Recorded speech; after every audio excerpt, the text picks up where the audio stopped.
साथियों नमस्कार। दो महत्वपूर्ण खबरें हैं। पहला, वन रैंक वन पेंशन के ऊपर OROP 1 मिला, OROP 2 मिला, OROP 3 मिला। अब खबर आ रही है OROP 4 की, उसके ऊपर विस्तार से बात करेंगे।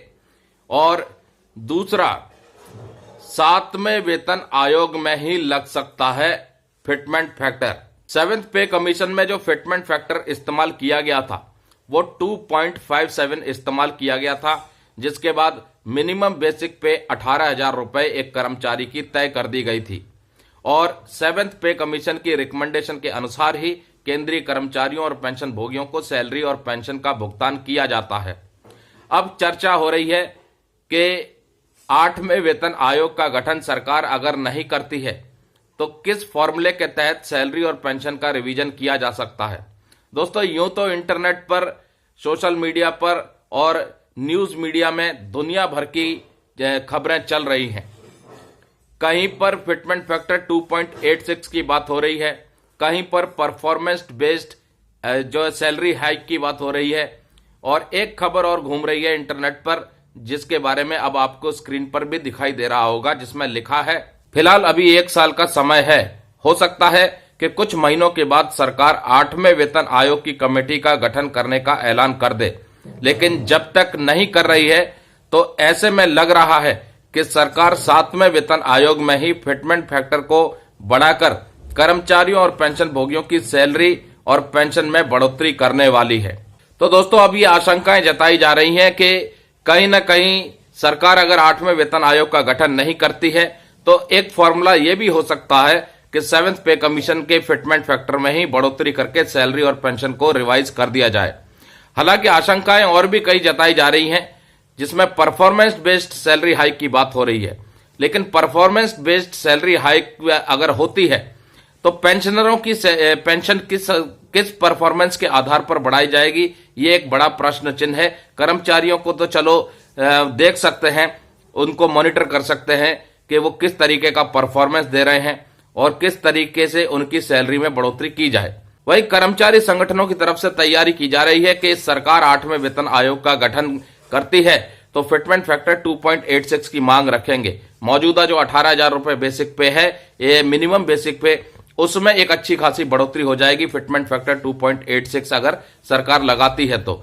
कई खबरें चल रही हैं कि फिटमेंट फैक्टर 2.92 भी हो सकता है। हालांकि अभी किसी भी प्रकार की सरकार की तरफ से आधिकारिक पुष्टि नहीं की गई है सैलरी और पेंशन रिवीजन को लेकर के और 8वें वेतन आयोग के गठन को लेकर के। अब बढ़ते हैं दोस्तों दूसरी बड़ी खबर की तरफ। वन रैंक वन पेंशन 1 से लेकर के वन रैंक वन पेंशन 3 तक सरकार ने लागू कर दिया है, जिससे कि पूर्व सैनिकों की पेंशन का रिवीजन हो चुका है। वन रैंक वन पेंशन की आवश्यकता क्या पड़ी, इसको समझना भी जरूरी है।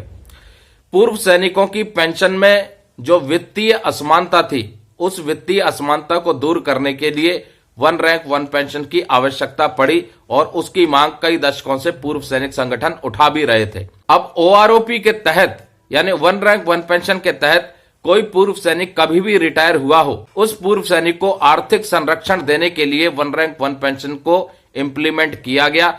OROP को कानूनी वैधता 16 मार्च 2022 को माननीय सुप्रीम कोर्ट के निर्णय से मिल गई। अदालत ने इस योजना की प्रक्रिया और सिद्धांत को सही ठहराया, जिससे यह स्पष्ट हो गया कि यह योजना पूर्व सैनिकों के लिए एक स्थायी राहत का काम करेगी। अब ये OROP का जो मुख्य उद्देश्य था दोस्तों, आप देख सकते हैं, इसमें लिखा है कि इस योजना के तहत पेंशन भोगियों के बीच का जो अंतर है समय समय पर समाप्त किया जाता है, ताकि किसी भी पूर्व सैनिक को वित्तीय असमानता का सामना न करना पड़े। वन रैंक वन पेंशन का अभी जो लास्ट रिवीजन किया गया था वो तीसरा रिवीजन किया गया था, जिसे 1 जुलाई 2024 से प्रभावी किया गया था।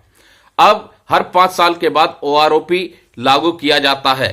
अब वन रैंक वन पेंशन 4 की बारी है, जो 2029 में किया जाएगा और जिसके तहत पूर्व सैनिकों की पेंशन में फिर से एक बार रिवीजन देखने को मिलेगा। वन रैंक वन पेंशन 3 1 जुलाई 2024 से लागू हुआ और अब वन रैंक वन पेंशन 4 की बारी 1 जुलाई 2029 से है, फिर उसके बाद 2034। इस तरीके से हर 5 साल के बाद वन रैंक वन पेंशन को इंप्लीमेंट किया जाएगा। 1 जनवरी 2026 से देश के तमाम केंद्रीय कर्मचारियों और पेंशन भोगियों के सैलरी और पेंशन रिवीजन के लिए, उसके लिए कर्मचारी संगठन और पेंशन भोगी संगठन अपना अपना प्रयास कर रहे हैं और उम्मीद है कि आने वाले कुछ महीनों के भीतर ये तस्वीर साफ हो कि या तो 8वें वेतन आयोग का गठन हो या उस नए फॉर्मूले का खुलासा हो जिसके तहत सैलरी और पेंशन का रिवीजन किया जाना है। नमस्कार, जय हिंद, जय भारत दोस्तों।